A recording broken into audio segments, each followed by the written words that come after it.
Welcome to NEC Voices, where we share the stories of the people building a more connected North End. Today, we're spotlighting our colleague Shanleigh MacKenzie, who leads client services here at North End Connect. Her journey from early research to hands-on community programs shows why digital inclusion is about dignity and connection. What first motivated me was seeing firsthand how deeply digital access affects opportunity. Families who don't have reliable internet, elders who are cut off from online services, and youth who struggle to keep up in school because they don't have a device at home. It became clear to me that digital inclusion isn't just about technology, it's about equity, dignity, and connection. I wanted to be part of changing the story, making sure that people in the community have the tools and the skills they need, not just to participate, but to thrive. Meaningful connectivity is about more than just having an internet connection. It's about being able to use it in ways that enrich and empower your life. It means having reliable, fast internet on a device that works well in a space where you feel confident and safe using it. But beyond the technical side, it's also about having the skills and support to navigate online spaces with purpose, whether it's applying for jobs, accessing healthcare, joining virtual community events, or simply just staying in touch with loved ones. A person can have basic internet access and still feel disconnected if they don't have the right device, if the signal drops constantly, if they don't understand technology, or if the online world doesn't reflect their needs and realities. Meaningful connectivity is about what turns access into opportunity. Actually, there was one conversation that really stuck with me. I was speaking with a single mom who worked nights and was trying to upgrade her education online. She had no computer at home and was relying on her phone, which meant typing essays and joining Zoom classes with a cracked screen and unstable connection.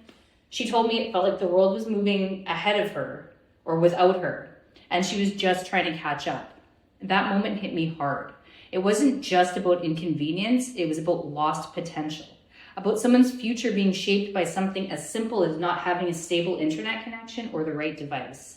That conversation fueled my commitment to this work and reminds me why digital inclusion matters every single day. We'd initially planned a series of digital skill classes, assuming that people would come, but attendance was actually really low and we couldn't figure out why until we started actually listening more closely to the residents.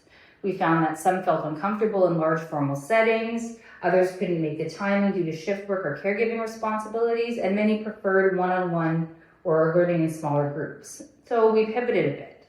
While we still do offer the formalized classes, we, in conjunction with St. John's Library, now also offer drop-in sessions where they can come and ask tech-related questions and bring their devices in for one-on-one assistance.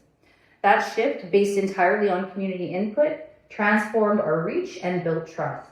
It taught me that when the services are built with the community rather than for them, everything can change.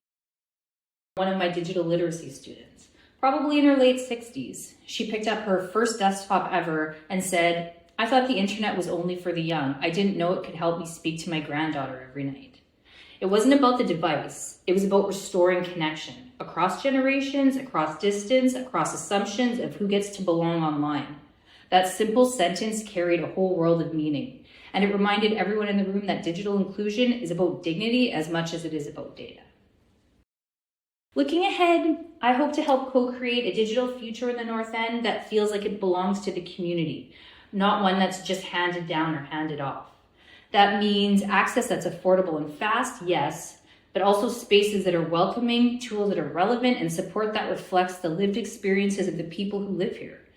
I imagine a future where a grandmother can troubleshoot a tablet with their grandchild, where local artists can showcase their work online without barriers, and where learning digital skills feels less like a chore and more like a gateway. What gives me hope? The people. The quiet determination of a learner who returns every week, even when it's hard. Like the way a teen walks out of a workshop and says, "I could build something like that." The way the neighbors show up for each other, not just with hand-me-down devices, but with patience and time.